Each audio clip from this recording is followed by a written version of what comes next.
In the quiet hours after sunset, when the golden glow of the hearth fire cast long shadows across the wooden beams of a Norse longhouse, the Viking people prepared for what modern science now recognizes as perhaps the most effective sleep in human history.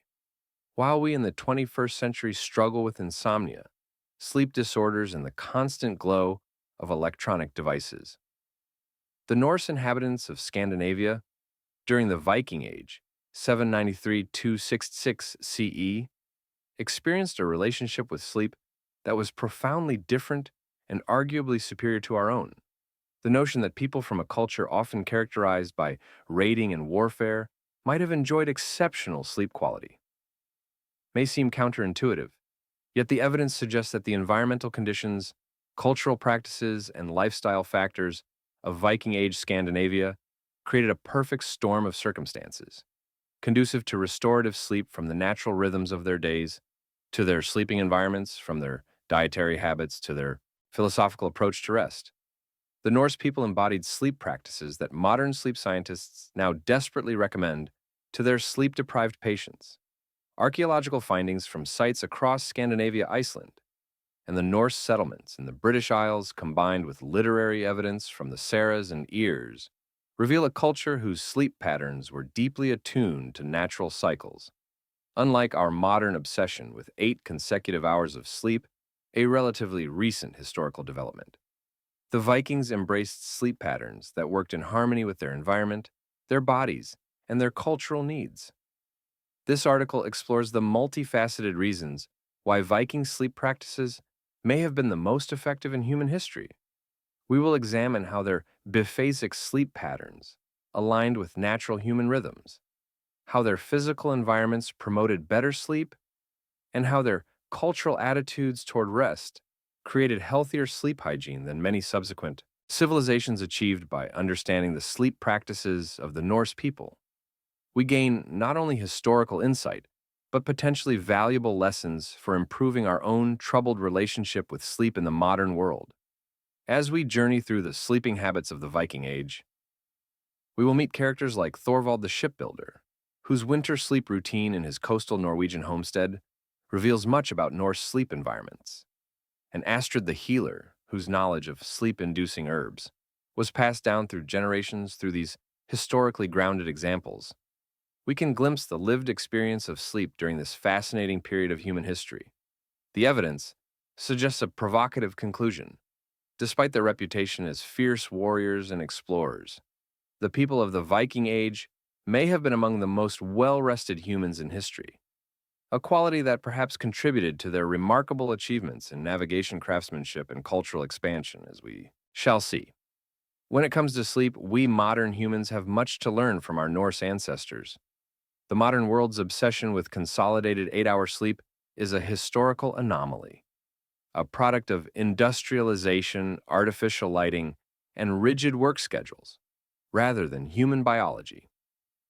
Archaeological evidence and saga accounts suggest that the Vikings, like many pre-industrial societies, practiced what sleep historians call biphasic, or segmented sleep, a pattern that may have been far more aligned with our natural biological rhythms. The evidence for Viking biphasic sleep, the Old Norse language itself, provides clues to this sleep pattern. The sagas frequently mention Firfin first sleep and references to waking in the middle of the night for various activities before returning to Odfin's second sleep. While these terms don't appear consistently enough to form conclusive evidence alone, they align with what we know about pre-industrial sleep patterns across Europe in the Grettir saga, the titular hero. Grettir Aesondarsson is described as rising after his first sleep to tend to household matters before returning to his bedding later in the night. Similarly, in a Gill saga, there are references to characters waking in the dead of night to conduct business or conversations before returning to sleep until dawn. Archaeological evidence from Viking settlements supports this textual evidence. Excavations at Jorvik, modern-day York, in England, a significant Viking settlement revealed household layouts conducive to nighttime activity fire pits. In longhouses show evidence of being maintained throughout the night, suggesting regular waking periods. The natural pattern of Viking sleep. Based on this evidence and our understanding of pre-industrial sleep patterns, a typical Viking sleep schedule likely followed this pattern. After sunset, particularly during the long winter nights that dominate Scandinavian latitudes, the household would gather around the central hearth as darkness fell completely, usually a few hours after sunset. They would retire for their first sleep. This might last approximately 4 hours, after which many would wake naturally. This midnight waking period, lasting perhaps 1 to 2 hours, was not considered insomnia or a sleep disorder, as we might classify it today, but rather a normal and expected part of the night. During this time, Vikings might tend to the fire check on livestock, engage in quiet conversation, perform religious rituals, or even visit neighbors. Consider Bjorn Haraldsson, a farmer from the Trondheim region of Norway. Archaeological evidence from similar farmsteads suggests that after his evening meal, and perhaps some storytelling around the fire, Bjorn would retire to his sleeping platform as darkness fell completely around 7 or 8:00 p. In winter, after sleeping deeply for about 4 hours, he might wake around midnight, add wood to the central hearth, check on his valuable livestock, perhaps drink some ale or water, and possibly discuss the next day's work with family members who were also awake. After an hour or so of such activities, he would return to his sleeping platform for his second sleep until dawn. The biological basis for biphasic sleep, modern sleep science, has begun to recognize that biphasic sleep may actually be more natural for humans than our modern consolidated sleep pattern research. By historian A. Roger Eckertz, who documented hundreds of historical references to segmented sleep in pre-industrial Europe, suggests that this pattern was the norm throughout human history until artificial lighting changed our relationship with darkness. The human body naturally produces a surge of prolactin during the midnight waking period of biphasic sleep, a hormone associated with a sense of calm and well-being. Additionally, the natural circadian rhythm tends to include a period of heightened alertness a few hours after falling asleep, which aligns perfectly with the biphasic pattern for Vikings living at northern latitudes. Biphasic sleep would have been particularly adaptive during winter, when darkness could last 16 to 20 hours in parts of Scandinavia. Attempting to sleep continuously for such long periods would have been biologically impractical. The midnight waking period broke the long dark hours into manageable segments, while allowing necessary tasks to be completed. Seasonal variations in Viking sleep. The extreme seasonal variations in daylight at northern latitudes would have created significant seasonal differences in Viking sleep patterns. During summer, when daylight could last 20 hours or more in parts of Scandinavia, sleep would necessarily be compressed into shorter periods. The sagas occasionally mention the difficulty of sleep during the nightless nights of midsummer. The Havamal, a collection of Old Norse poems from the Poetic Edda, contains wisdom about moderation in sleep. The unwise man is awake all night worrying about everything. When morning comes, he is tired and all his troubles are just as they were.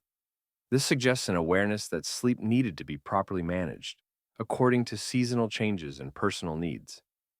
During winter, the pattern would shift dramatically, with darkness dominating the day. Sleep would expand, though still likely in the biphasic pattern. Archaeological evidence from winter dwellings shows they were designed to maximize warmth and minimize fuel use during these long nights, creating perfect conditions for extended periods of rest. The midnight activities. What Vikings did between sleeps, the midnight waking period in Viking households, was a time of quiet productivity and social connection. The sagas mention various activities conducted during this time. Craft work, the making and repair of tools, spinning, and other quiet handcrafts were well suited to the midnight hours. By firelight, archaeological evidence from Viking settlements shows numerous small craft items that could have been produced during these quiet hours. Religious practices. Some scholars believe that certain religious rituals may have been performed during the midnight hours. The liminal nature of the midnight period between one day and the next had spiritual significance in many pre-Christian traditions, storytelling and knowledge transmission. The sagas themselves may have been transmitted during these quiet midnight hours when the mind was in a receptive, reflective state and the household was gathered in intimate proximity. Sexual relations, the privacy afforded by darkness, and the relaxed state between sleep periods made this a natural time for intimacy between couples. Security in more turbulent times. The midnight waking period allowed for checking defenses and changing guards, ensuring continuous protection. Take the example of Gudrun, a weaver from a settlement near modern-day Råsiller in Denmark. Archaeological evidence from similar households suggests that during her midnight waking period, she might use the quiet hours to spin thread by the light of the hearth fire, a task requiring focus, but not bright light. This productive use of what would otherwise be wasted time in bed allowed her to maximize both her rest and her productivity. The transition to consolidated sleep. The biphasic sleep pattern of the Vikings began to disappear across Europe in the centuries following the Viking Age, particularly with the spread of artificial lighting and the regimentation of time that came with industrialization by forcing sleep into a single, consolidated block. Modern humans may have lost touch with a more natural rhythm that served our ancestors well for millennia. The Vikings' biphasic sleep pattern represents not a primitive or less advanced approach to sleep, but rather a more natural alignment with human biology and environmental conditions. They're segmented. Sleep adapted to the extreme seasonal variations of northern latitudes likely provided more restorative rest than our modern insistence on 8 consecutive hours a pattern that often leads to sleep anxiety and insomnia. When it cannot be achieved, perhaps no factor contributed more significantly to the quality of Viking sleep than their relationship with darkness, a relationship fundamentally different from our modern experience in an age before artificial lighting transformed human sleep patterns. The Norse people lived in harmony with natural light cycles, and this synchronization with nature's rhythms profoundly affected their sleep quality. The darkness of the north, the geographic location of Viking settlements primarily in Scandinavia, with expansions into Iceland, Greenland, and parts of the British Isles, placed them in regions characterized by dramatic seasonal variations in daylight. During winter months, darkness dominated with some northern regions, experiencing only a few hours of dim daylight. In summer, the situation reversed with the famous midnight sun providing nearly constant illumination. In the northernmost settlements, archaeological evidence from Viking dwellings reveals how they adapted to these extreme conditions. Longhouses and smaller dwellings typically had few, if any, windows. Those that existed were small and could be covered with translucent materials like animal membrane or oiled cloth, or simply blocked with shutters. The primary source of light and heat was the central hearth, whose fire would be banked low during sleeping hours. This created an environment of profound darkness. During sleeping periods, a darkness far more complete than most modern humans ever experience, even on clear moonlight nights. The interior of Viking dwellings would have been characterized by a darkness that modern sleep researchers now recognize as optimal for human sleep, the biological impact of true darkness. Modern sleep science has identified the critical importance of darkness. For quality sleep, darkness triggers the production of melatonin, the hormone that regulates sleep-wake cycles. Without sufficient darkness, melatonin production is suppressed, leading to difficulty falling asleep, reduced sleep quality, and potential long-term health consequences. The Vikings living without artificial light would have experienced melatonin production patterns closely aligned with natural sunset and sunrise. During winter months, this would have meant elevated melatonin levels for extended periods, creating ideal conditions for deep, restorative sleep. Consider Leif, a fisherman living on the Norwegian coast, near modern-day Bergen. Archaeological evidence from similar coastal settlements suggests that his winter sleep environment would have been characterized by nearly complete darkness from mid-afternoon until late morning, with only the dim glow of banked coals in the hearth providing minimal illumination. His pineal gland would have produced melatonin at optimal levels for 12 to 16 hours each day, During winter months, a study published in the Journal of Sleep Research found that when modern subjects were exposed to natural light cycles without artificial lighting for just 1 week, their sleep patterns rapidly synchronized with sunset and sunrise, and melatonin production increased by 30%. The Vikings lived their entire lives in such conditions, suggesting they likely experienced consistently optimal melatonin production. The Vikings were not, of course, without any form of artificial light.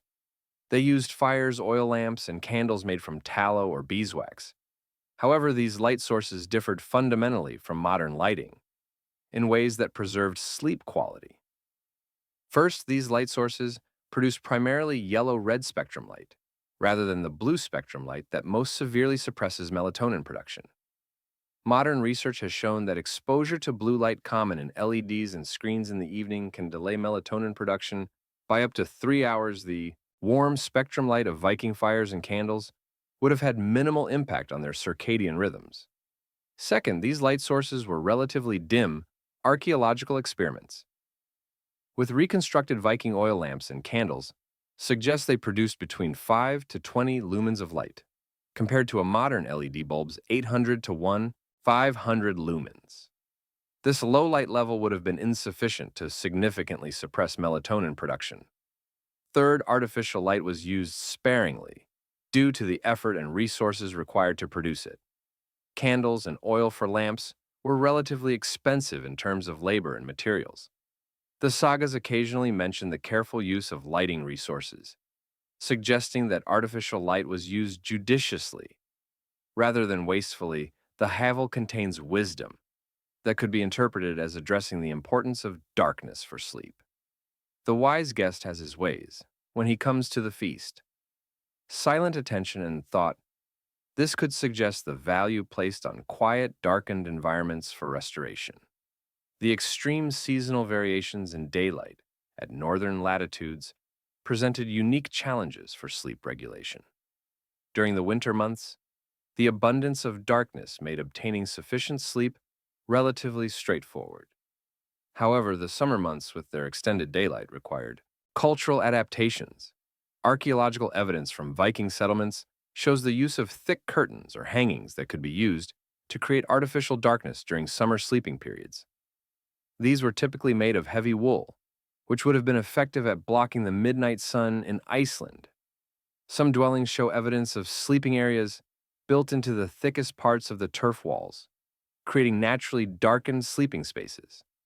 Regardless of external light conditions, the sagas mention the use of specific sleeping arrangements during summer months in Eagle Saga. There are references to sleeping chambers being arranged to minimize light exposure.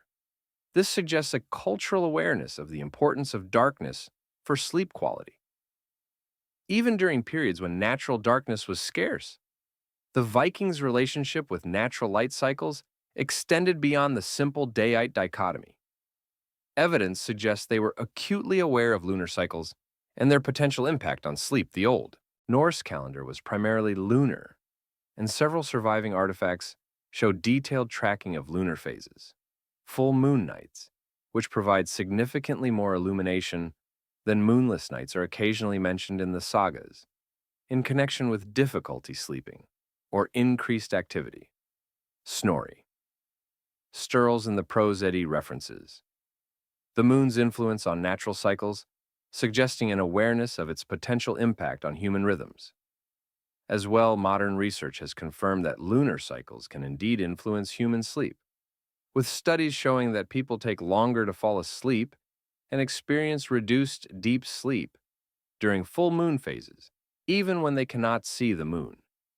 The Vikings' awareness of these natural cycles likely led to behavioral adaptations.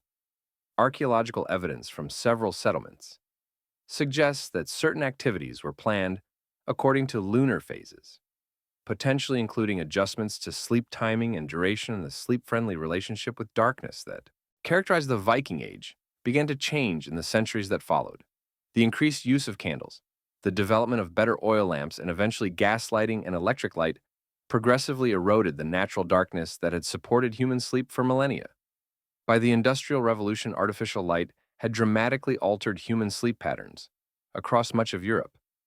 The invention of the electric light bulb in the late 19th century accelerated this change, creating environments where true darkness became increasingly rare. Today, light pollution affects more than 80% of the world's population, and many people never experienced the kind of complete darkness that was normal for the Vikings. This constant exposure to artificial light, particularly blue spectrum light in the evening hours, has been linked to widespread sleep disorders and related health problems. The Vikings' embrace of natural darkness, both by necessity and through cultural adaptations, likely contributed significantly to sleep quality, superior to that experienced by most modern humans. Their sleep environments, characterized by profound darkness during sleeping hours, would have supported optimal melatonin production and natural circadian rhythms, creating conditions for deep restorative sleep that many of us can only imagine. One of the most striking differences between Viking sleep practices and our modern approach lies in the fundamentally communal nature of sleep. During the Norse era, while contemporary Western culture prizes private bedrooms and individual sleeping arrangements, archaeological evidence and saga accounts reveal that Vikings typically slept in shared spaces, an arrangement that likely enhanced both their physical security and psychological well-being. Archaeological excavations of Viking dwellings across Scandinavia, Iceland, and Norse settlements in Scotland and Ireland reveal consistent patterns in sleeping arrangements. The typical Viking longhouse featured a central hearth with sleeping platforms or benches running along the walls. These platforms, often raised and built into the structure of the building, were shared sleeping spaces rather than private rooms at Stung. A remarkably well-preserved Viking-age farmstead in Iceland, archaeologists have uncovered clear evidence of communal sleeping arrangements. The main longhouse featured raised platforms along both long walls that served as seating during the day and sleeping areas at night. Similar arrangements have been found at sites ranging from Jorvik, York, in England to Low Meadows in Newfoundland, suggesting this was a consistent pattern across the Viking world. The sleeping platforms were typically constructed of wood and would have been covered with straw wool and furs. For comfort, archaeological evidence suggests that these platforms were not divided into individual sleeping spaces, but were continuous with entire households sharing the same sleeping area based on archaeological findings and saga accounts. We can reconstruct typical sleeping arrangements in Viking households. The master of the household and his wife typically occupied the most favorable position on the sleeping platform, usually the section nearest the central hearth for warmth, and often slightly elevated or separated by subtle architectural features. To denote status, children, unmarried relatives, and servants would occupy other sections of the same sleeping platform. Arranged according to status and practical considerations in larger households, there might be sleeping platforms on both sides of the longhouse, with the household heads, family on one side, and lower status members on the other.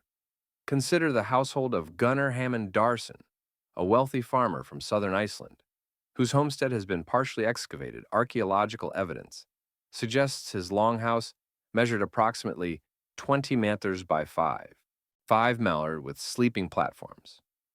Running along both long walls, Gunnar, his wife Halgeda, and their youngest children would have slept on the most favorable section of the platform, while older children, relatives, and workers occupied other sections. During particularly cold winter nights, the entire household, perhaps 15 to 20 people, would have slept in the same space, their body heat contributing to the warmth of the building.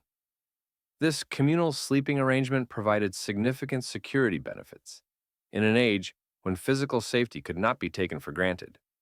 With multiple people sleeping in the same space, there was always someone likely to wake if danger threatened. The sagas contain numerous accounts of households being alerted to danger by someone waking during the night, a natural security system embedded in their sleeping arrangements in Yaz saga. When enemies approach Gunnar's farm at night, intending harm, they are detected because someone in the household hears them outside and raises the alarm. This pattern appears repeatedly in the sagas. The communal sleeping arrangement functioning as an effective early warning system for travelers. Communal sleeping provided similar security. The Haramali advises travelers to remain vigilant. Let a man never sleep in the house of a stranger. Many a man who appears harmless proves harmful when night comes. The poem goes on to suggest that sleeping with one's weapons close at hand is wise practice. In communal sleeping situations, travelers would be surrounded by others, reducing vulnerability beyond the practical security benefits. Modern sleep science suggests that communal sleep arrangements may have provided significant psychological benefits that enhanced sleep quality. Humans are inherently social creatures, and the sense of security that comes from sleeping in the presence of trusted others can profoundly impact sleep quality. Research, published in the journal Sleep Health, has found that people who report stronger social connections and social support tend to experience better sleep quality. The physical proximity of trusted others during sleep appears to reduce vigilance and anxiety, allowing for deeper, more restorative sleep for Viking children.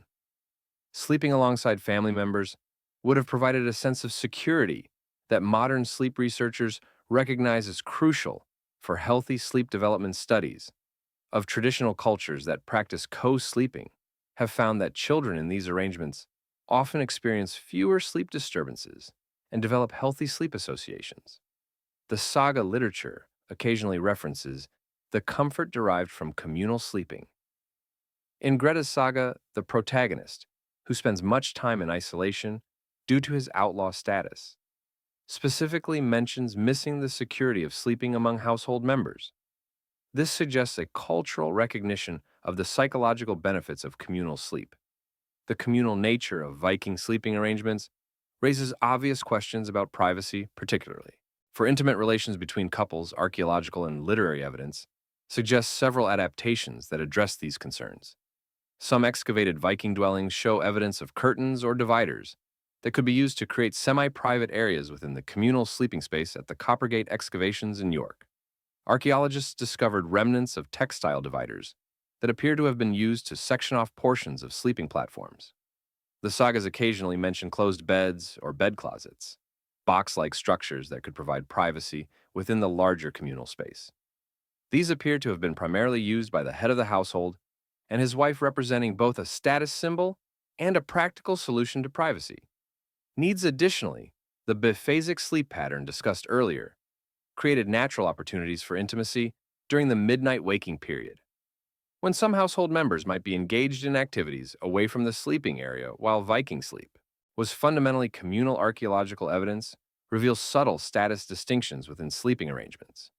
Higher status individuals typically occupied the warmest, most comfortable sections of sleeping platforms, usually those closest to the central hearth in some excavated longhouses. The head of the household sleeping area featured slightly better construction, additional furs or small architectural distinctions at Borg in Lurton, Norway. Archaeologists uncovered a large chieftain's longhouse with clear evidence of status differentiation in sleeping arrangements. The high-status sleeping area was slightly elevated and featured remnants of higher quality bedding materials than other sections. These status distinctions within communal sleeping arrangements reflect the hierarchical yet interconnected nature of Viking society, maintaining social order while preserving the security and psychological benefits of sleeping in proximity to others. The intensity of communal sleeping likely varied seasonally in the Viking world. During the harsh northern winters, practical considerations of warmth would have encouraged closer sleeping arrangements with body heat, serving as a valuable resource for survival. Archaeological evidence from several sites suggests that winter dwellings were often smaller and more heavily insulated than summer structures, creating more intimate sleeping conditions during cold months. In contrast, during summer months, with milder temperatures, sleeping arrangements may have been more dispersed, with some household members possibly sleeping in outbuildings or even outdoors. This seasonal variation would have created a rhythm of social closeness and distance throughout the year, potentially contributing to social cohesion, while preventing the conflicts that might arise from constant close proximity. The communal sleeping arrangements that characterized the Viking Age began to change in the centuries that followed, with the introduction of Christianity and increasing influence from continental European practices. Architectural styles gradually shifted toward more compartmentalized living spaces. By the late medieval period, homes of wealthy Scandinavians began to feature separate sleeping chambers, at least for high status individuals. This trend continued and accelerated through the Renaissance and into the modern era, eventually resulting in our contemporary emphasis on private bedrooms. This transition from communal to private sleep represents one of the most significant but least discussed changes in human sleep behavior over the past millennium. The Vikings' communal sleep practices, which had evolved over thousands of years to enhance both security and psychological well being, were gradually replaced by sleeping arrangements that prioritize privacy and individual space, often at the expense of the social connection that had characterized sleep throughout most of human history. The evidence suggests that the communal nature of Viking sleep likely contributed significantly to its quality. By sleeping in the presence of trusted others, Vikings would have experienced enhanced security and psychological comfort that modern sleep science recognizes as conducive to deep restorative sleep. Their communal sleeping arrangements represented not a primitive necessity to be overcome, but rather a sophisticated adaptation that supported optimal sleep in their historical context. The physical sleep environment of the Viking Age differed dramatically from our modern bedroom settings. Yet, archaeological evidence suggests that Norse sleeping arrangements may have provided superior ergonomic support and healthier sleeping conditions than many contemporary mattresses. The Viking bed, consisting primarily of natural materials gathered from their local environments, created a sleep surface that modern sleep science increasingly recognizes as beneficial for proper spinal alignment and temperature regulation. Archaeological excavations across the Viking world reveal consistent patterns in the construction of sleeping surfaces. The foundation typically consisted of raised wooden platforms built along the walls of longhouses. These platforms, constructed of split logs or planks, were generally 40 to 60 centimeters high and 5 to 2 m wide dimensions that allowed them to serve as seating during the day and sleeping areas at night. At the Færø settlement in Denmark, archaeologists uncovered well-preserved sleeping platforms with evidence of careful construction.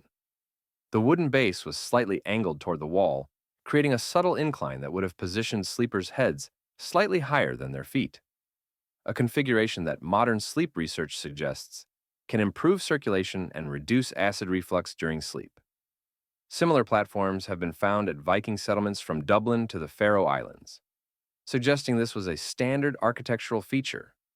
Across Norse culture, the wooden platform itself provided a stable level foundation that prevented sleepers from coming into direct contact with the often damp ground, an important consideration in the humid northern climate. Upon these wooden platforms, Vikings created layered bedding using entirely natural materials. Archaeological evidence combined with references in the sagas suggest a typical arrangement of layers that provided both comfort and insulation.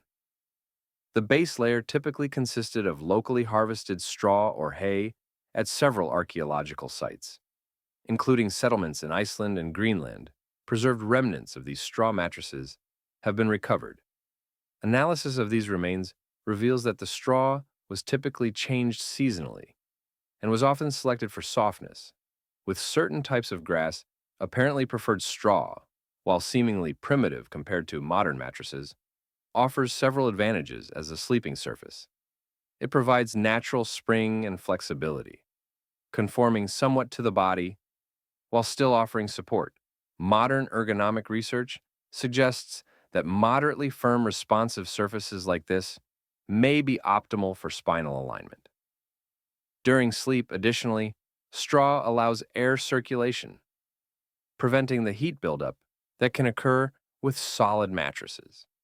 This breathability would have helped regulate sleeping temperature, a factor that sleep scientists now recognize as crucial for quality sleep. The Norse practice of regularly replacing the straw would have also reduced dust mites and other allergens that can accumulate in modern mattresses above the straw foundation. Archaeological evidence suggests layers of woolen materials were typically added. Textile fragments recovered from Viking burial sites and settlements indicate that coarse woolen blankets were common possessions, even in relatively modest households. Experimental archaeology, where researchers create and use replicas of Viking bedding, has demonstrated that these woolen layers provided excellent insulation properties. Wool retains its insulating capacity, even when damp, a crucial advantage in the often humid Norse environment. Additionally, wool's natural lanolin content makes it somewhat water-resistant and inhibits bacterial growth, contributing to a healthier sleeping environment. The Saras occasionally mention arbrata, coverings made of wadmail, a coarse woolen cloth that was a staple of Viking textile production. These would have been placed over the straw layer to provide additional comfort and to prevent the straw from poking through for those who could afford them. Animal furs and skins formed the top layer of Viking bedding. Archaeological evidence from higher status burials and settlements reveals the use of bear wolf, fox, and sheepskins as prized bedding materials at the Osberg ship burial, which contained the remains of a high-status woman from 9th century Norway. Multiple animal hides were found, suggesting their importance as status symbols and practical bedding. Similarly, the 10th century Mammon burial in Denmark contained fragments of bear fur that appears to have been used as bedding furs, provided superior insulation and a soft sleeping surface. Modern sleep researchers have found that natural fur and wool can help regulate body temperature during sleep by wicking away moisture while providing insulation, creating what sleep scientists call a microclimate that remains relatively stable throughout the night. Consider Astrid, the wife of a prosperous farmer near what is now Trondheim, Norway. Archaeological evidence from similar households suggests her sleeping area would have consisted of a wooden platform, covered first with fresh rice, straw changed seasonally, then a layer of coarse woolen cloth, and finally, as befitting her status, several sheepskins and perhaps a bear skin. This arrangement would have provided excellent insulation against the cold Norwegian nights, while offering ergonomic support similar to what modern orthopedic mattresses attempt to achieve. Modern sleep science increasingly suggests that the firm but responsive support provided by traditional bedding materials may be superior for spinal health compared to many modern mattresses. Research published in the Journal of Chiropractic Medicine has found that medium-firm natural sleeping surfaces often provide better support for the natural curvature of the spine than very soft mattresses, which can allow the spine to sag into misalignment. The layered approach of Viking bedding created a surface that was firm enough to support proper alignment, while still conforming somewhat to body contours. This combination, which high-end modern mattress companies now attempt to recreate with advanced materials, came naturally from the Vikings' use of straw wool and furs. In combination, additionally, the Viking practice of sleeping slightly inclined, with the head end of the platform, often slightly higher, aligns with modern recommendations for those suffering from acid reflux or certain respiratory conditions. This natural incline would have facilitated easier breathing during sleep. One of the most significant advantages of Viking bedding materials was their superior temperature regulation compared to many modern alternatives. Sleep scientists now recognize that maintaining an optimal body temperature is crucial for quality sleep, particularly for achieving and maintaining deep sleep phases. The natural materials used in Viking bedding, straw, wool, and fur, all possess excellent temperature regulating properties. They provide insulation when needed, while allowing excess heat and moisture to dissipate. Modern synthetic materials often trap heat and moisture, leading to sleep disruptions. When the body overheats during the night, archaeological evidence suggests that Vikings adjusted their bedding seasonally. Excavations at several sites showed different compositions of bedding materials in structures identified as summer versus winter dwellings. This seasonal adaptation would have further enhanced temperature regulation throughout the year. The Viking approach to head support during sleep also differs from our modern expectation of soft, fluffy pillows. Archaeological evidence suggests that headrests were typically firm, often consisting of a small leather or wool cushion, stuffed with feathers, wool, or even moss. At the Coppergate excavations in York, archaeologists discovered a leather cushion that appears to have served as a pillow. Similar finds from other Viking settlements suggest that these headrests were relatively firm by modern standards. Interestingly, modern research on sleep posture suggests that firmer head support may be better for spinal alignment than the very soft pillows. Common today studies have found that overly soft pillows can contribute to neck pain and poor sleep posture, while moderately firm support better maintains proper alignment of the cervical spine during sleep. As discussed in the previous section on communal sleep, Viking sleeping platforms were typically shared among multiple people. This arrangement had implications for the physical sleeping experience beyond the social aspects previously explored. Shared sleeping surfaces distribute weight differently than individual beds, creating natural depressions and support patterns that can actually enhance comfort modern sleep. Researchers studying traditional cultures have noted that shared sleeping surfaces often create natural nests that support the body's contours. Additionally, in the cold northern climate, shared body heat would have been a significant advantage, reducing the need for excessive layers of bedding that might restrict movement during sleep. The natural bedding materials that characterize the Viking Age remained common throughout much of Europe. Until relatively recently, the transition to raised bedsteads with stuffed mattresses began among the elite during the medieval period, but didn't reach common households until much later. By the 19th century, straw mattresses were being replaced by cotton and horsehair models, and by the mid-10th century, synthetic materials had largely replaced natural fibers in most Western bedding. This transition, while perceived as progress, may have sacrificed some of the ergonomic and temperature-regulating benefits of traditional bedding. Recent trends in natural and organic bedding represent, in some ways, a return to principles that would have been familiar to the Vikings.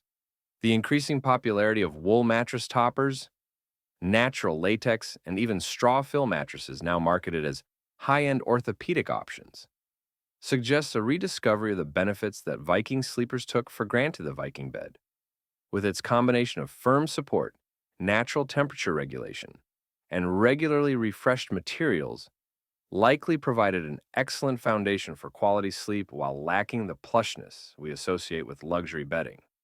Today, the Norse sleeping surface offered ergonomic benefits that many modern mattresses attempt to recreate, with advanced technology and materials a testament to the sophisticated practicality of Viking sleep arrangements. While the Vikings are often remembered for their martial prowess and seafaring adventures, archaeological and literary evidence reveals a sophisticated understanding of medicinal plants, including those used to promote sleep and treat sleep disorders. The Norse Pharmarmakapa included numerous herbs that modern science has confirmed possess sedative, anxiolytic, and sleep-enhancing properties.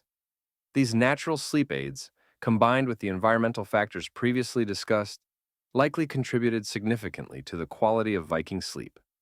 Archaeological excavations at Viking settlements have yielded substantial evidence of medicinal herb use. Pollen analysis from middens, refuse heaps, and from residues in cooking vessels reveals the presence of numerous plants known for their sedative properties at Jorvik, York. Archaeologists discovered preserved seeds and plant remains, including Valerian valeriana offices, hops, Humulus lupus, and Linen tilia species, all plants with documented sleep-remoting properties. Similar findings have emerged from excavations in Dublin Headbay and various Scandinavian sites, suggesting widespread knowledge of these plants' properties. Particularly telling are finds from what appear to be healers or herbalists' dwellings at a 10th century settlement near Kawang, Norway. Archaeologists uncovered a building containing numerous preserved plant materials and specialized containers, suggesting it may have belonged to someone specializing in herbal medicine. Among the identified plants were several with sedative properties. Literary evidence, the sagas, and medicinal texts. While the sagas rarely focus specifically on medicinal practices, they contain occasional references to sleep-inducing herbs and preparations in Egil Saga. There is mention of a drink prepared to help an ailing person sleep, while other sagas contain passing references to herbal treatments for various ailments, including sleep difficulties. More detailed information comes from slightly later medieval Scandinavian medical texts that likely preserved older knowledge. The 13th century Harper Strang Lebo, Henrik Harper's medical book written in Denmark, but drawing on older traditions contains numerous references to herbs used for sleep, including detailed instructions for their preparation, and use these sources combined with the broader European medical tradition that Vikings would have encountered in their travels, suggest a well-developed understanding of sleep-promoting herbs. The Viking sleep farmer Kappa based on archaeological findings and historical texts. We can identify several key herbs that would have been used to promote sleep in the Viking Age. Valerian Valeriana officialis. Archaeological evidence confirms the Vikings cultivated and used valerian, a plant native to Europe, with powerful sedative properties. Modern research has validated valerian's effectiveness, with studies showing it reduces sleep latency, the time it takes to fall asleep, and improves sleep quality. Valerian root contains valerianic acid, which affects GABA receptors in the brain, similar to modern benzodiazepines but without the same risk of dependency. Hops. Humulus lupus. While best known today as a beer ingredient, hops have a long history as a sedative. Archaeological evidence confirms Viking-era use of hops, both in brewing and medicinal preparations. Hops contain methylbutanol, which has demonstrated sedative effects. Modern studies have shown that hops, particularly when combined with valerian, can significantly improve sleep quality. Linen or lime flowers, Tilia species pollen, and plant remains from Viking settlements confirm the use of linen, which contains flavonoids with mild sedative and anxiolytic properties. Linen tea remains a popular sleep aid in modern Scandinavian folk medicine. Chamomile matricaria. Chamomilla. Archaeological evidence suggests chamomile was known and used medically by Vikings. Its mild sedative effects come from a paginine, a flavonoid that binds to benzodiazepine receptors in the brain. Modern studies have confirmed chamomile's effectiveness for improving sleep quality. Lavender, landla, and gustapogia. While not native to Scandinavia, lavender was likely encountered by Vikings in their travels and possibly cultivated in some settlements. Archaeological evidence from Viking trading centers shows lavender was among the imported medicinal herbs. Modern research has demonstrated that lavender's scent alone can improve sleep quality by decreasing heart rate and blood pressure. Passion flower Pasipha. Incarnata. Although this is more speculative, there is some evidence suggesting Vikings who reached North America may have encountered and brought back passion flower, which Native Americans used as a sedative. If so, this would have been a valuable addition to their sleep farmer Kappa, as passion flower contains cryon, a compound with anxiolytic effects. Archaeological and literary evidence suggests several methods by which Vikings prepared and administered these sleep-remoting herbs, infusions, and decoctions. The most common preparation was likely herbal teas. Archaeological finds include specialized vessels that appear designed for brewing herbal preparations. The Saras occasionally mention medicinal drinks, and later, Nordic medical texts provide specific instructions for preparing herbal infusions. Alcoholic extractions. Vikings were skilled brewers, and evidence suggests they created medicinal alcoholic preparations, similar to modern tinctures. Alcohol effectively extracts many of the active compounds in sedative herbs and would have enhanced their absorption. Smoke inhalation. Some herbs, particularly hops and lavender, may have been added to fires for their aromatic properties. Archaeological evidence from several sites shows specialized containers that may have been used for burning aromatic substances. Herbal pillows. Later Nordic folk medicine includes the tradition of herbal pillows, stuffed with sedative herbs, while direct archaeological evidence of this practice from the Viking Age is lacking. It represents a plausible use of these plants.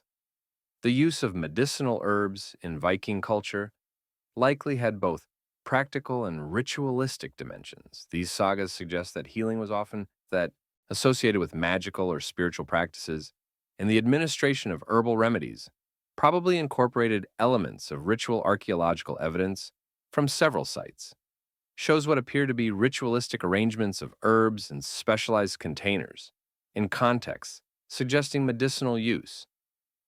This suggests that the effectiveness of herbal sleep aids may have been enhanced by the psychological impact of ritual administration.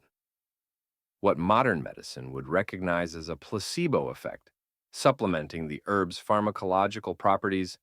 Consider Thor a healer from a settlement near modern-day Roskilde in Denmark. Archaeological evidence from similar contexts suggests she would have maintained a garden of medicinal herbs, including valerian and chamomile.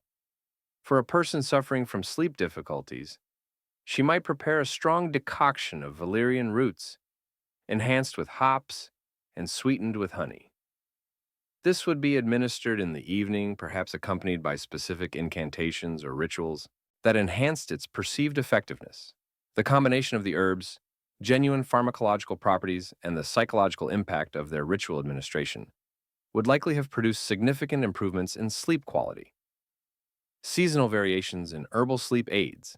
The extreme seasonal variations in daylight at northern latitudes would have necessitated different approaches to sleep aids throughout the year.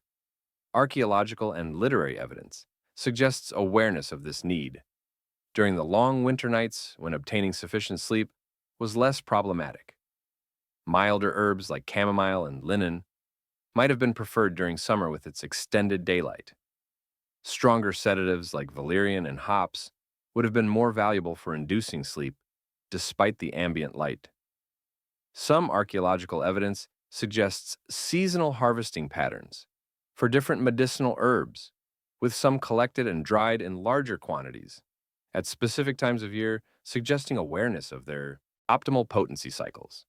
An important consideration when comparing Viking herbal sleep aids to modern pharmaceutical alternatives is their relative safety profile.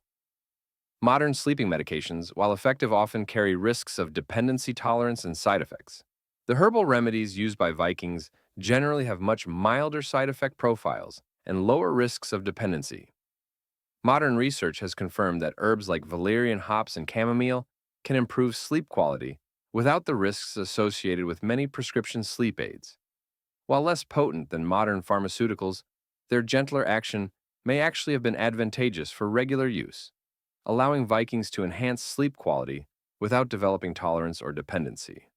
Additionally, the Vikings' apparent practice of using different herbs seasonally and in varying combinations would have further reduced the risk of developing tolerance to any particular remedy. Perhaps the most significant advantage of the Viking approach to sleep aids was their integration into a holistic sleep environment, unlike modern sleep medications, which often attempt to force sleep in environments and schedules hostile to natural sleep patterns. Viking herbal remedies worked in concert with their natural light exposure, physical activity patterns, and sleep environment. This integrated approach likely enhanced the effectiveness of their herbal sleep aids. Modern sleep research has shown that the same sleep aid can have dramatically different effects, depending on whether it's used in conjunction with good sleep hygiene practices or in isolation. The Vikings' use of herbal sleep remedies within a lifestyle already conducive to good sleep would have maximized their effectiveness, while minimizing any potential drawbacks, a sophisticated approach that anticipated modern integrative medicine by a millennium. The archaeological and literary evidence suggests that Vikings possessed a nuanced understanding of sleep-promoting herbs that modern science has largely validated. Their herbal sleep aids used within the context of lifestyle and environmental factors already conducive to good sleep likely contributed significantly to sleep quality, superior to that experienced by many modern humans relying on pharmaceutical interventions within sleep-hostile environments. The relationship between diet and sleep quality is increasingly recognized by modern sleep science, yet it represents an area where Viking practices may have inadvertently created near-optimal conditions for restorative sleep. Archaeological evidence combined with literary sources and our understanding of Norse food culture suggests that Viking dietary patterns supported healthy sleep through their timing, composition, and preparation methods. Archaeological evidence and saga accounts indicate that Vikings typically followed a meal pattern significantly different from modern eating habits. Their primary meal, called dagvira day meal, or undorn in some regions, was consumed. In the mid-morning, after several hours of activity, a second substantial meal, nutverd meal, was eaten, in the late afternoon or early evening well before bedtime. This pattern meant that Vikings typically finished their last substantial meal several hours before sleep, a practice that modern sleep research has shown significantly improves sleep quality studies. Published in the Journal of Clinical Sleep Medicine, have demonstrated that eating close to bedtime, particularly consuming heavy or high-fat meals, can disrupt sleep architecture by delaying the onset of REM sleep and reducing sleep efficiency. The timing of Viking meals appears to have been primarily dictated by practical considerations, particularly the availability of daylight for work and the need to prepare and consume food during visible hours. However, this pragmatic schedule inadvertently created an optimal fasting period before sleep that modern research suggests enhances melatonin production and improves sleep quality. Consider Halfdan, a farmer from the Trondheim region. Archaeological evidence from similar farmsteads suggests his household would consume their final meal around 4 to 5 p.m. during winter months, allowing 3 to 4 hours of digestion time before retiring as darkness deepened around 8 to 9 p.m. This natural interval between eating and sleeping would have allowed his digestive processes to substantially complete before sleep began, preventing the sleep disruptions associated with active digestion during the early sleep phases. Analysis of archaeological remains, including food residues, middens, refugee heaps, and human remains, with isotope analysis provides detailed information about the Viking diet. This evidence reveals several aspects of Norse nutrition that likely supported healthy sleep high-protein content. Archaeological evidence shows that the Viking diet was relatively high in protein, from both animal and plant sources. Protein-rich foods contain significant amounts of tryptophan, an amino acid that serves as a precursor to serotonin and melatonin, both crucial neurochemicals for healthy sleep. Modern research has shown that adequate dietary protein, particularly when consumed earlier in the day, rather than immediately before sleep, supports optimal sleep architecture. Omega-3 fatty acids isotope analysis of Viking remains consistently shows high levels of marine-derived nutrients, confirming the importance of fish in the Norse diet. Fatty fish, which archaeological evidence shows were dietary staples in many Viking communities, are rich in omega-3 fatty acids. Modern research has demonstrated a strong correlation between omega-3 consumption and improved sleep quality, with studies showing that higher blood levels of DHA, a type of omega-3, are associated with better sleep complex carbohydrates. Archaeological evidence, including carbonized grain remains and grinding tools, shows that barley, rye, and oats were staples of the Viking diet. These whole grains provide complex carbohydrates that modern research has linked to improved sleep quality. Studies have shown that high glycemic carbohydrates consumed close to bedtime can reduce sleep latency, while the complex carbohydrates typical of the Viking diet, consumed earlier in the day, provide sustained energy without the sleep-disrupting blood sugar fluctuations associated with simple carbohydrates, limited refined sugar. The Viking diet was notably low in simple sugars, with honey being the primary sweetener and used sparingly due to its value. Modern research has demonstrated that high sugar consumption, particularly close to bedtime, can significantly disrupt sleep architecture by causing blood sugar fluctuations throughout the night. Fermented foods. Archaeological evidence shows that fermented foods, including skyr, a yogurt-like dairy product, fermented fish, and various preserved vegetables, were important components of the Viking diet. These foods support gut health, which emerging research suggests plays a crucial role in sleep quality through the gut-brain axis and the production of sleep-regulating neurotransmitters. Several specific foods common in the Viking diet have been identified by modern research as particularly beneficial for sleep. Fatty fish. Archaeological evidence from coastal Viking settlements shows heavy consumption of fatty fish like herring, mackerel, and salmon. These fish are exceptionally rich in vitamin D and omega-3 fatty acids, both of which have been linked to improved sleep quality in multiple studies. Research published in the Journal of Clinical Sleep Medicine found that vitamin D supplementation significantly improved sleep quality, suggesting that the Viking diet's natural vitamin D content from fatty fish would have supported healthy sleep oats. Carbonized grain remains from numerous Viking settlements. Confirm the importance of oats in the Norse diet. Oats contain melatonin and complex carbohydrates that promote stable blood sugar throughout the night. They also provide magnesium, which modern research has identified as an important mineral for sleep quality, due to its muscle-relaxing properties and role in GABA production. Barley archaeological evidence shows barley was the most important grain in many Viking communities. Barley is rich in the amino acid tryptophan and contains significant amounts of magnesium and B vitamins. All nutrients. Modern research has linked to improved sleep quality dairy products. Analysis of residues in Viking cooking vessels confirms the importance of dairy in the Norse diet. Milk, particularly when fermented into products like sky, contains calcium tryptophan and vitamin D, a combination of nutrients that support the production of melatonin. Modern research has shown that dairy consumption can improve sleep efficiency and increase REM sleep. Archaeological evidence shows that fermentation and other preservation methods were crucial to Viking food culture. These techniques not only extended food storage life, but inadvertently created products with enhanced sleep remoting properties. Fermented fish analysis of residues from Viking food vessels confirms the practice of fermenting fish. This process increases the bioavailability of the omega-3 fatty acids that modern research has linked to improved sleep quality. Sky and fermented dairy. Residue analysis confirms the production of fermented dairy products. The fermentation process increases the GABA content of dairy, a neurotransmitter with powerful sleep remoting effects.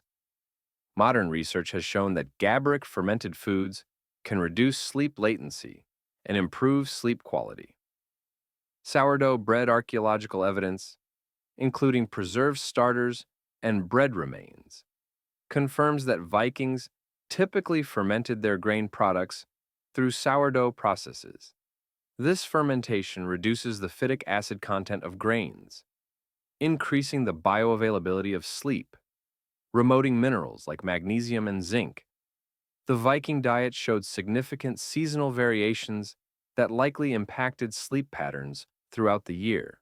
Archaeological evidence from Middens shows clear seasonal patterns in food consumption that would have affected sleep winter diet during winter months.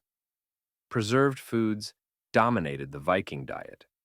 These included dried and fermented fish, smoked meats, and stored grains, all foods that modern research has shown contain higher levels of certain sleep remoting compounds compared to their fresh counterparts. For example, the fermentation and curing processes increase the availability of tryptophan. In many foods, summer diet. Archaeological evidence shows that summer diets included more fresh vegetables, fruits, and dairy. These foods are rich in antioxidants and minerals that support melatonin production. The natural synchronization of diet with seasonal light changes may have helped Vikings maintain healthy sleep, despite the dramatic seasonal variations in daylight at northern latitudes. Analysis of Viking drinking vessels and well constructions confirms the importance of adequate hydration in Norse culture water ale, with lower alcohol content than modern beer. And whey-based drinks appear to have been the primary beverages. Modern sleep research has established that proper hydration is crucial for quality sleep, while dehydration can fragment sleep and increase awakening. Frequency, the Viking practice of consuming moderate amounts of liquid throughout the day, rather than large amounts close to bedtime, which can cause nighttime awakening for urination, aligns with modern recommendations for sleep-up supporting hydration patterns. Archaeological and literary evidence confirms that alcohol, primarily in the form of ale and mead, was consumed in Viking culture, often in substantial quantities during feasts and celebrations. However, several factors suggest that routine alcohol consumption may have been more moderate and less disruptive to sleep than in many modern contexts. Lower alcohol content analysis of residues from Viking brewing vessels suggests their everyday ale had significantly lower alcohol content, typically 2 to 3%, than modern beer. Modern research has shown that while high alcohol consumption severely disrupts sleep architecture, particularly REM sleep low to moderate consumption, has less significant impacts. Timing of consumption, the saga suggests that heavy drinking typically occurred during special feasts rather than as a daily practice, and usually earlier in the day rather than immediately before sleep. This pattern would have minimized alcohol's disruptive effects on sleep architecture. Medicinal use. Some SAR references suggest awareness that small amounts of alcohol could promote initial sleep onset, with me sometimes mentioned as a sleep aid. Modern research confirms that while alcohol disrupts overall sleep architecture, small amounts can indeed reduce sleep latency. The dietary patterns that likely supported Viking sleep quality began to change in the centuries following the Viking Age. The introduction of refined sugar, increased alcohol content in beverages, later mealtimes, and eventually highly processed foods all represented departures from the sleep up, supporting nutritional patterns of the Viking era. By the Industrial Revolution, many Europeans were consuming their largest meal in the evening, often close to bedtime, a significant change from the Viking pattern of eating the final meal well before sunset. This shift, driven by work schedules rather than natural light cycles, likely had substantial negative impacts on sleep quality. The archaeological and literary evidence suggests that the Viking diet, through both its composition and timing, created near optimal conditions for quality sleep. Their consumption of foods rich in sleep-promoting nutrients, combined with meal timing that allowed complete digestion before sleep, likely contributed significantly to sleep quality, superior to that experienced by many modern humans, whose diets and eating patterns often actively undermine healthy sleep. The relationship between physical activity and sleep quality is well established in modern sleep science, with moderate to vigorous daily exertion consistently linked to improved sleep architecture. Archaeological evidence, saga accounts, and our understanding of daily life in the Viking Age suggest that Norse physical activity patterns may have created ideal conditions for deep restorative sleep conditions. Increasingly rare in our sedentary modern world, archaeological evidence provides clear insights into the physical nature of Viking existence. Analysis of skeletal remains shows distinctive muscle attachment patterns and bone density consistent with regular intense physical activity. These skeletal markers vary by gender and social status, but universally indicate higher activity levels than modern populations. Examination of male Viking skeletons frequently shows asymmetrical development of arm and shoulder muscles, consistent with regular rowing, a physically demanding activity, central to Norse maritime culture. Female skeletons often show distinctive muscle attachments associated with grain grinding, textile production, and other physically demanding domestic activities. Even high-status Vikings show skeletal indicators of regular physical activity. The remains of individuals buried with wealthy grave goods still display bone density and muscle attachment sites indicative of regular exertion, suggesting that physical activity was universal across Viking society rather than limited to laborers. The daily energy expenditure of Vikings would have far exceeded modern levels, based on archaeological evidence and experimental archaeology, where researchers attempt to recreate historical activities. Estimates suggest that Viking farmers, craftspeople, and warriors regularly expended 3,000 to 4,000 calories daily through physical activity, compared to the 300 to 600 calories the average modern office worker expends through physical activity. The specific types of physical exertion common in Viking daily life align remarkably well with activities modern sleep science identifies as particularly beneficial for sleep quality resistance activities. Archaeological evidence shows that Vikings regularly engaged in what we would now call resistance training lifting, carrying and manipulating heavy objects as part of daily work. Modern research has found that resistance exercise significantly improves sleep quality, particularly deep slow-wave sleep, which is crucial for physical restoration. The construction of Viking longhouses, ships, and fortifications required substantial strength. Experimental archaeology projects, where modern researchers attempt to build Viking structures, using period-appropriate techniques, have demonstrated the extraordinary physical demands of these activities. One such project found that moving the heavy timbers for a modest longhouse required efforts comparable to modern strength training sessions. Aerobic activities, archaeological evidence, and saga accounts confirm that Vikings regularly engaged in sustained aerobic activities, including rowing, marching, and agricultural labor. Modern sleep research has consistently found that aerobic exercise is one of the most effective non-pharmaceutical interventions for improving sleep quality, particularly when performed regularly but not immediately. Before bedtime, the Viking practice of rowing as primary transportation represents a particularly effective form of sleep-promoting exercise. Modern research has identified rowing as an excellent combination of aerobic and resistance training that engages multiple muscle groups, precisely the type of exercise most strongly correlated with improved slow-wave sleep in contemporary studies, outdoor activity, and natural light exposure. Archaeological and literary evidence confirms that most Viking activity occurred outdoors, regardless of weather. This outdoor exertion would have ensured substantial exposure to natural light, which modern research has identified as crucial for regulating circadian rhythms, and sleep-wake cycle studies published in the Journal of Sleep Research have found that outdoor exercise has more powerful effects on sleep quality than equivalent indoor activity, likely due to the combined benefits of physical exertion and natural light exposure. The Viking lifestyle, with its emphasis on outdoor work, would have maximized these combined benefits.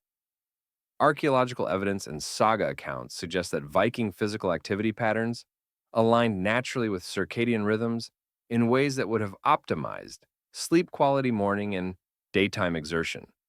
The sagas frequently mention beginning work at dawn, with the most physically demanding tasks, typically performed during daylight hours. Modern sleep research has found that morning and afternoon exercise most effectively enhances sleep quality, while intense evening activity can delay sleep onset.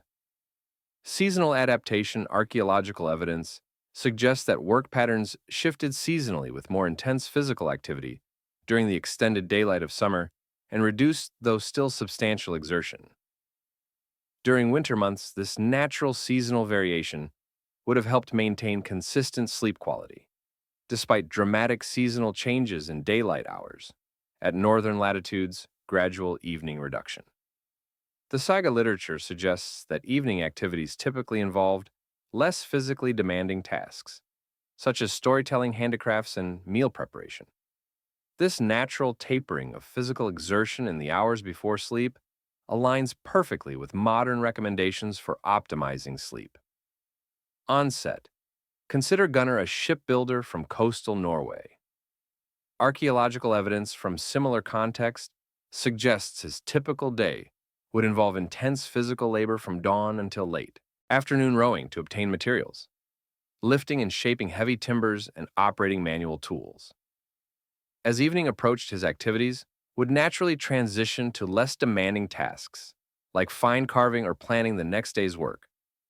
This pattern, intense physical exertion during daylight hours, followed by gradually reduced activity before sleep, creates ideal conditions for deep restorative sleep.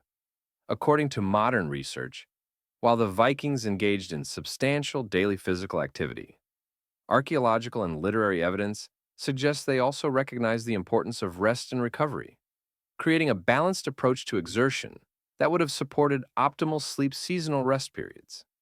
The saga literature references Yule period, during the darkest winter months when physical labor was reduced and rest was emphasized. Modern research has found that periodic deloying phases are crucial for preventing the sleep disruptions associated with overtraining, bathing, and recovery practices. Archaeological evidence, including the remains of bathhouse at several Viking settlements, confirms the importance of bathing in Norse culture. The sagas mention hot baths as a recovery technique, particularly after travel or physical exertion. Modern research has identified warm bathing, especially 1 to 2 hours before bedtime, as an effective way to improve sleep quality by facilitating the natural drop in core body temperature that signals the body to sleep awareness of fatigue. The saga literature suggests a cultural awareness of the importance of adequate rest. The Haramal advises moderation in all things, including work, and contains wisdom that could be interpreted as recognizing the importance of sufficient recovery. Cattle die, kindred. Die every man is mortal, but the good name never dies. Of one who has done well, this suggests a long-term perspective that would support sustainable work patterns. Rather than constant exhaustion, archaeological and literary evidence suggests that much Viking physical work was performed communally, often accompanied by songs, stories, or competitive elements. Modern research has found that social exercise has particularly powerful benefits for sleep quality. Compared to solitary exertion, studies published in sleep medicine reviews have found that the combination of social interaction, physical activity, creates a particularly effective stimulus for improving sleep quality, likely due to the combined effects of physical fatigue and positive social engagement. The communal nature of Viking work, from rowing ships to raising buildings, would have maximized these combined benefits. The Viking pattern of substantial daily physical exertion, performed primarily during daylight hours, contrasts sharply with modern activity patterns. Today, many people engage in minimal physical activity throughout the day, exercise intensely in the evening, if at all, perform physical activity. Indoors, under artificial light, experience little seasonal variation in activity levels. Each of these modern patterns represents a departure from the activity patterns that supported Viking sleep quality. The shift from consistent daily physical exertion to sedentary lifestyles, punctuated by occasional intense exercise, represents one of the most significant changes in human sleep hygiene. Over the past millennium, modern research suggests that the Viking pattern of consistent, substantial daily physical activity, performed primarily during daylight hours, creates ideal conditions for deep restorative sleep, particularly the crucial slow-wave sleep phases, during which physical recovery occurs. An important distinction between Viking and modern fatigue patterns lies in the balance between physical and mental exhaustion. Archaeological and literary evidence suggests that Viking daily life involves substantial physical exertion, but relatively limited cognitive stress compared to modern information. Saturated environments. Modern sleep research has found that physical fatigue generally enhances sleep quality, while mental cognitive fatigue and stress often undermine it. The Viking balance of high physical demands with lower cognitive stress represents a particularly sleep-friendly combination, according to contemporary sleep science. The archaeological and literary evidence suggests that Viking physical activity patterns, characterized by substantial daily exertion, performed primarily during daylight hours, with natural seasonal variations and appropriate recovery periods, created near optimal conditions for quality sleep. Their combination of resistance and aerobic activities performed outdoors, and often socially, would have provided powerful sleep-enhancing benefits that many modern humans, despite our advanced knowledge of exercise physiology, failed to achieve in our sedentary, artificially lit environments. Beyond the physical and environmental factors that contributed to Viking sleep quality, archaeological evidence and saga literature suggest that Norse psychological approaches to sleep may have been equally important. Their cultural attitudes toward rest, their methods of managing anxiety, and their spiritual beliefs about sleep created mental conditions conducive to the deep, restorative sleep that modern humans often find elusive. The saga literature reveals a Norse culture that valued proper rest, without fetishizing sleep or developing anxiety about it, a balanced approach that modern sleep psychology recognizes as optimal for sleep quality. The Havamal, a collection of Old Norse poems from the poetic Edda, contains several verses that could be interpreted as addressing the importance of moderation in sleep. A man should not sleep all the morning through he who grasps at wealth is often without wisdom. This suggests a cultural value placed on rising with purpose, while other verses warn against excessive vigilance and worry. The unwise man is awake all night and purrs everything over. When morning comes, he is weary in mind, and all is a burden as ever. These complementary perspectives suggest a balanced approach that valued adequate sleep without excessive concern about it. Precisely the attitude that modern sleep psychologists recommend for optimal sleep quality. The Norse cultural approach appears to have treated sleep as a natural, necessary part of life, rather than either a luxury to be minimized or a problem to be solved. This balanced attitude contrasts sharply with both medieval Christian aesthetic traditions that sometimes viewed sleep production as spiritually virtuous and our modern productivity obsessed culture that often treats sleep as an inefficiency to be minimized. The Viking approach, valuing adequate rest while maintaining clear purpose, represents a psychological middle path that modern sleep psychology recognizes as most conducive to healthy sleep. Archaeological evidence and saga accounts confirm the importance of evening storytelling. In Norse culture, the physical evidence includes the arrangement of seating around central hearths in longhouses, creating natural storytelling spaces, while the literary evidence includes numerous references to evening saga telling as a common activity. Modern sleep psychology has identified the importance of cognitive decompression before sleep, transitional activities that help the mind shift from active problem solving to the relaxed state conducive to sleep onset. The Viking practice of evening storytelling would have served this function perfectly, providing entertainment while allowing listeners to mentally disengage from the concerns of the day. Research published in Sleep Medicine has found that pre-lee activities involving passive engagement, like listening to stories, improve sleep onset and quality compared to problem-solving activities or exposure to interactive media. The Viking tradition of oral storytelling in the evening hours represents an ideal pre-sleep cognitive activity. According to modern sleep science, consider Astrid, a woman from a farmstead near what is now Uppsala, Sweden. Archaeological evidence from similar households suggests that after the evening meal, her family would gather around the hearth where an elder might recount tales of ancestors or mythological stories. This passive listening experience would have allowed her mind to gradually transition from the active concerns of the day to a more receptive, relaxed state, ideal for sleep onset, all without the blue light exposure or interactive stimulation that undermines sleep in modern evening entertainment. Archaeological evidence, including amulets and carved symbols found near sleeping areas, combined with literary references in the sagas. And Eder suggests that Vikings held complex spiritual beliefs about sleep and dreaming that likely influenced their sleep experience. The Norse cosmology included significant attention to dreams as potential sources of wisdom or prophecy in numerous sagas, including Gislara Saga and Laxella. Saga dreams are portrayed as meaningful experiences that provide guidance or warnings. This perspective contrasts with some later Christian views that sometimes associated dreams with demonic influence, a belief that could generate sleep anxiety. The Norse view of dreams as potentially valuable experiences rather than threats may have reduced sleep anxiety and created a more positive psychological approach to sleep.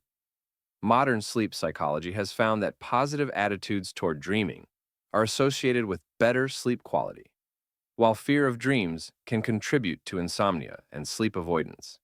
Additionally, archaeological evidence suggests that Vikings sometimes placed protective amulets near sleeping areas.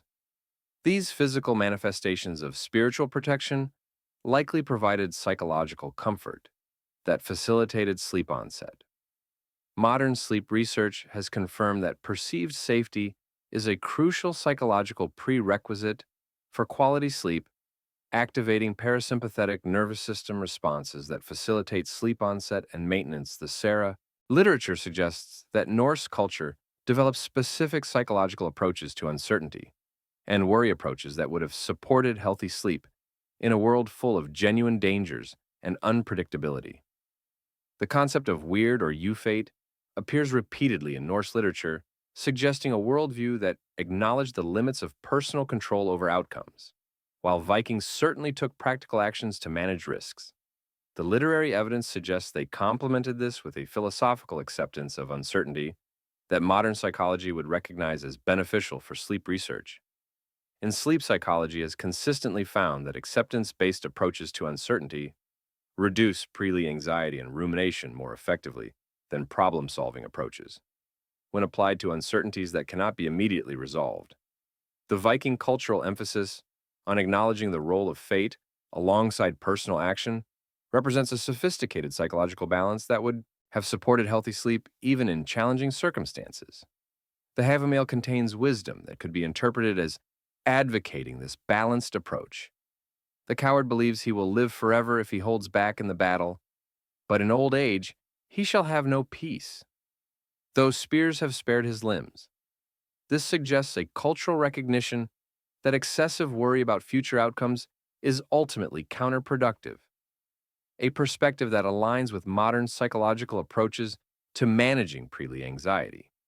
The Sarah literature places enormous emphasis on honor and maintaining a clear conscience, psychological factors that modern sleep research has linked to sleep quality. Numerous psychological studies have found that moral distress and guilt significantly impair sleep quality, while a sense of moral consistency supports healthy sleep. The Viking cultural emphasis on maintaining honor and addressing conflicts directly rather than through deception would have supported this aspect of sleep hygiene. The sagas contain numerous examples where characters are unable to sleep due to unresolved moral issues or dishonorable actions in Gisler's saga. The protagonist experiences severe sleep disturbances after a secret killing, suggesting a cultural recognition of the connection between moral peace and sleep quality. This emphasis on moral clarity as a prerequisite for restful sleep aligns with modern psychological research on moral injury and its impact on sleep. Studies of individuals with PTSD and moral injury have found that moral distress specifically disrupts REM sleep and increases nightmares, suggesting that the Viking cultural emphasis on maintaining honor may have supported healthier sleep architecture. Archaeological evidence of Viking settlement patterns and defensive structures, combined with the communal sleeping arrangements discussed earlier, suggests an approach to security that would have supported healthy sleep psychology. Modern sleep research has identified perceived safety as a fundamental prerequisite for quality sleep. The brain's vigilance system must determine that an environment is secure before allowing the vulnerability of deep sleep. The Viking approach to security combining physical defenses with communal sleeping arrangements, where multiple individuals could respond to threats, created conditions of perceived safety that would have supported deeper, more restorative sleep. This contrasts with the often isolating sleeping arrangements of modern life, where individuals may feel solely responsible for responding to potential threats. A psychological burden that can maintain excessive vigilance during sleep periods and reduce sleep depth. Archaeological and literary evidence suggests that Vikings developed psychological adaptations to the extreme seasonal variations in their environment, particularly the challenge of the long winter darkness at northern latitudes, the timing of major feasts and celebrations as evidenced by both archaeological remains of feast, halls and saga references shows a concentration of communal celebrations during the darkest winter period. Modern psychological research has found that anticipation of positive social experiences significantly reduces depression and anxiety, suggesting that the Viking cultural calendar may have been structured to provide psychological support during the challenging winter months. Additionally, the Norse concept of solver sun turning or solstice represented an important psychological framework for understanding the cyclical nature of dark periods. Archaeological evidence, including solstice markers at several sites, confirms the cultural importance of recognizing these astronomical turning points. Modern psychological research has found that framing difficult periods as temporary and cyclical significantly reduces their negative psychological impact, suggesting that the Viking cultural understanding of seasonal cycles may have provided important psychological resilience during the challenging winter darkness.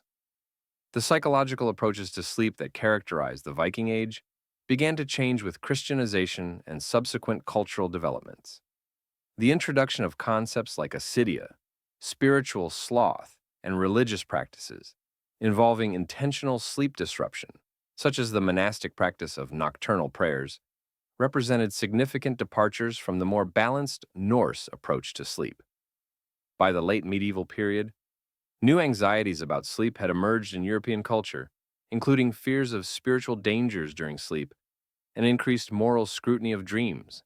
These developments likely undermine the more straightforward, balanced psychological approach to sleep that characterized the Viking Age.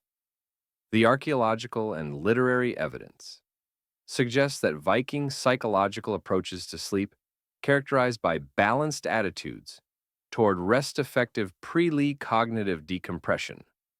Through storytelling, positive spiritual associations with sleep and dreaming, pragmatic approaches to uncertainty, emphasis on moral clarity and communal security, created near-optimal conditions for quality sleep. Their psychological framework supported healthy sleep in ways that many modern humans, despite our advanced understanding of sleep psychology, struggle to achieve in our anxiety-prone, hyperconnected world. The evidence presented throughout this exploration suggests a provocative conclusion. The people of Viking Age Scandinavia may indeed have experienced some of the best sleep in human history. Their sleep practices were not superior due to any single factor, but rather through the remarkable alignment of multiple elements: environmental, physical, nutritional, and psychological, that collectively created ideal conditions for restorative sleep. The Viking approach to sleep was not the result of advanced scientific understanding or deliberate optimization. Rather, it emerged organically from their way of life, their environmental conditions, and their cultural practices. Yet modern sleep science increasingly validates the effectiveness of these ancient patterns, suggesting that in our quest for better sleep, we might look not only forward to new technologies, but also backward to wisdom embedded in traditional practices. What made Viking sleep particularly effective was the integration of multiple sleep-up supporting factors into a coherent whole. Their biphasic sleep patterns aligned naturally with human biology and the extended darkness of northern winters, allowing for sleep that followed innate circadian rhythms rather than artificial schedules. Their relationship with darkness, living without artificial light, and experiencing true darkness during sleeping hours, supported optimal melatonin production and circadian regulation. Their communal sleeping arrangements provided both physical security and psychological comfort, creating conditions where vigilance could be reduced and deeper sleep achieved. Their sleeping surfaces, constructed from natural materials and regularly refreshed, offered ergonomic support and temperature regulation that many modern mattresses attempt to recreate. With advanced technology, their use of herbal sleep aids provided gentle, non-habit-forming support for sleep onset and quality without the side effects associated with many modern sleep medications. Their dietary patterns, with meals timed well before sleep and composed of nutrients that modern science recognizes as sleep-up supporting, created optimal conditions for digestive comfort during sleep. Their physical activity patterns, characterized by substantial daily exertion, performed primarily during daylight hours, created the kind of physical fatigue that promotes deep, restorative, slow-wave sleep. Their psychological approaches to sleep, balanced, accepting, and unburdened by sleep anxiety, created the mental conditions necessary for surrendering to sleep, without the performance pressure that undermines many modern sleep attempts. This integration of multiple factors created a sleep ecosystem far more conducive to quality rest than our modern environment. Despite all our technological advances and scientific knowledge, the sleep-friendly practices of the Viking Age did not disappear overnight.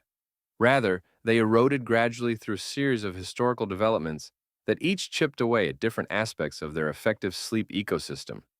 The spread of artificial lighting, beginning with improved candles and oil lamps, and culminating in electric light, disrupted the darkness that had supported natural melatonin production. The Industrial Revolution imposed artificial work schedules, disconnected from natural light cycles, forcing sleep into consolidated blocks, determined by productivity requirements rather than biological rhythms. Architectural changes created increasingly private sleeping spaces, sacrificing the security and social connection of communal sleep for privacy. In status display, the medicalization of sleep transformed a natural process into a performance metric, creating sleep anxiety that undermines the very rest it attempts to measure. The shift to sedentary lifestyles eliminated the physical fatigue that had naturally prepared bodies for deep sleep. Changes in dietary patterns introduced sleep disrupting foods and meal timings that interfere with natural sleep processes. Each of these changes was embraced as progress, yet collectively, they have created a modern sleep environment that works against our biology rather than with it, resulting in the sleep crisis that now affects societies worldwide. Reclaiming Viking sleep wisdom. While we cannot and should not attempt to recreate Viking society in its entirety, their sleep practices offer valuable insights that can be adapted to improve sleep in our modern context. Respect for darkness, creating truly dark sleeping environments. By eliminating LED lights, using blackout curtains, and avoiding screen use before bed, can help restore some of the melatonin supporting benefits that Vikings experience. Naturally, by basic flexibility, recognizing that the 8-hour consolidated sleep block is a modern convention rather than a biological necessity, can reduce sleep anxiety and open possibilities for more flexible, individually appropriate sleep patterns. Natural materials.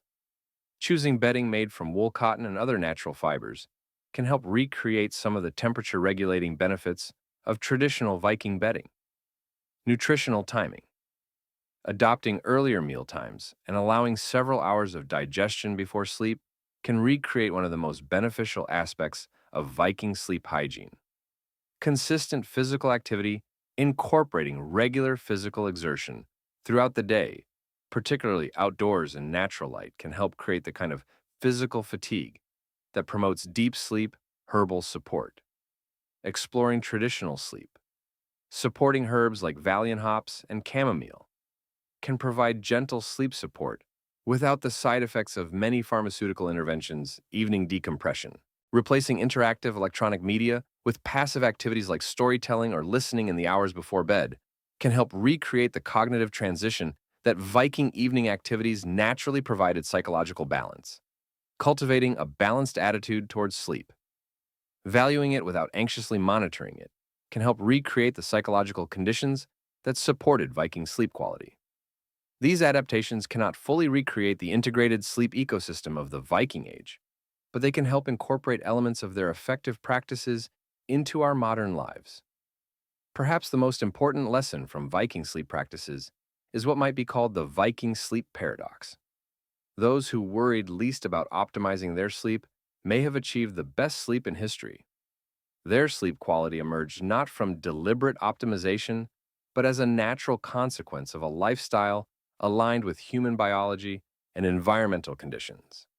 This stands in stark contrast to our modern approach, where sleep is increasingly treated as a performance metric to be optimized through technology supplements and careful monitoring. The evidence suggests that this anxious attention to sleep optimization may actually undermine the very rest. It attempts to improve. The Vikings remind us that the best sleep comes not from treating rest as a problem to be solved, but from creating the environmental, physical, and psychological conditions where healthy sleep emerges naturally. Their approach, living in harmony with natural cycles, maintaining physical activity, eating appropriately, and approaching sleep with balanced attitudes, created conditions where good sleep was the default, rather than an achievement in our quest for better sleep. Perhaps the most valuable insight from the Viking Age is not any specific technique or practice, but this fundamental shift in perspective. Rather than trying to optimize sleep directly, we might focus on creating the conditions where healthy sleep patterns emerge naturally from our daily lives. The people of Viking Age Scandinavia likely experienced some of the best sleep in human history, not because they knew more about sleep than we do, but because they lived in ways that naturally supported the sleep processes our bodies evolved to require.